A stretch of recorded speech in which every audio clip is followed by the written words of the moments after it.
অনেকেই বলতেছেন হুজুর কেন আবাসিক হোটেলে গেছে। আসলে ভিডিওটা সম্পূর্ণ ভালো করে খেয়াল করেন, তাহলে বুঝতে পারবেন।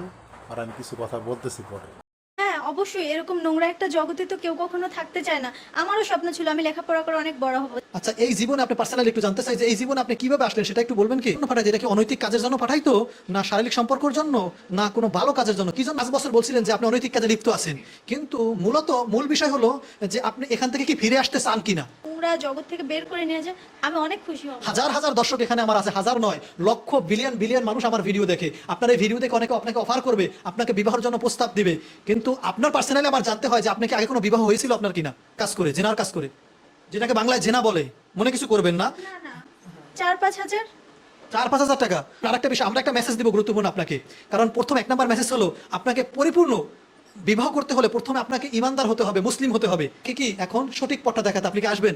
জি অবশ্যই আসবো। জি অবশ্যই আসবো। আল্লাহ সাক্ষী। ইনশাআল্লাহ। ইনশাআল্লাহ। ইনশাআল্লাহ আসবো। ঢাকা। আমি অনেক ছোট ছিলাম যখন, আমি তখন ক্লাস 1 কিংবা 2 তে পড়ি, আমার অতটা মনে নেই। তখন আমার আম্মু মারা যায়। আর উনি মারা যাওয়ার পর আব্বু আবার বিয়ে করে নিয়ে আসে।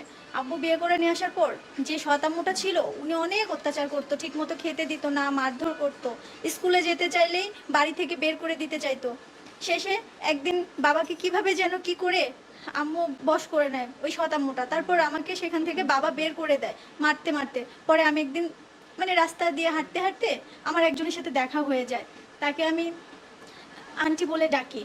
সেই আন্টি আমাকে ওনার বাড়িতে নিয়ে যায়। বাড়িতে নিয়ে যাওয়ার পর যখন আমি একটু বুঝতে শিখছি, একটু বড় হয়েছি, তখন উনি বাসায় দেখতাম বিভিন্ন লোকজন আসতো ওনার কাছে।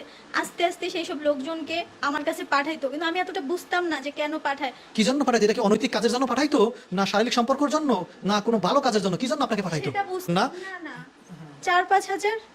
4-5 হাজার টাকা দৈনিক? দৈনিক 4-5 হাজার টাকা ইনকাম করেন আপনি? তাহলে মাসে তো অনেক টাকা, প্রায় 1-1.5 লক্ষ টাকা। সেটা সবটা আমার থাকে না, সবটা কে নিয়ে যায়? ওই আন্টি নিয়ে যায়। তারপর উনি যা দেয় সেটাই মাথা পেতে নিতে হয়। ওই আন্টির দেশের বাড়ি কোথায় বলতে পারেন? ওনার দেশের বাড়ি হচ্ছে কোথায় যেন বলছিল, আমি ওনার সাথে তো এত কিছু জিজ্ঞেস করতে পারি না। আমার সম্ভবত মনে হচ্ছে কোথায় একটা যেন বলেছিল, খুলনা বা যশোর, এরকম একটা কিছু। এত বছর আপনি থাকেন, তার দেশের বাড়ি আপনি জানেন না? উনি এক এক সময় এক একটা পরিচয় দেয়, কখনোই রিয়েল পরিচয় আপনাকে দেশেও নেয় নাই? না, কখনো ওনার দেশে নেয় নাই। আচ্ছা, এখন আরেকটা বিষয়, আমরা একটা মেসেজ দিব গুরুত্বপূর্ণ আপনাকে। কারণ প্রথম 1 নম্বর মেসেজ হলো, আপনাকে পরিপূর্ণ বিবাহ করতে হলে প্রথমে আপনাকে ইমানদার হতে হবে, মুসলিম হতে হবে। যারা নামাজ রোজা ছেড়ে দেয়, খারাপ কাজে লিপ্ত হয়, জেনায় লিপ্ত হয়, ঠিক আছে, তারা মুসলিম থাকে না। এখন প্রথমে আপনি পূর্ণাঙ্গ মুসলমান হতে হবে। আপনি কি হবেন? ইনশাল্লাহ হব। তারপরে আপনাকে শরিয়া অনুযায়ী চলতে হবে। আমি তো আপনাকে বলছি পরিপূর্ণ আপনি ডেকে আসবেন বা পর্দাশীল অনুযায়ী আসবেন। আপনি যতটুকু পারছেন ততটুকু আসবেন। দর্শক শ্রোতা সেখানে আমাকে বলবে আপনি তার এভাবে ইন্টারভিউ নিছেন কেন, তারপর আমি বলবো যে আমি নিব কেন, সে অবশ্যই আমাদের কাছে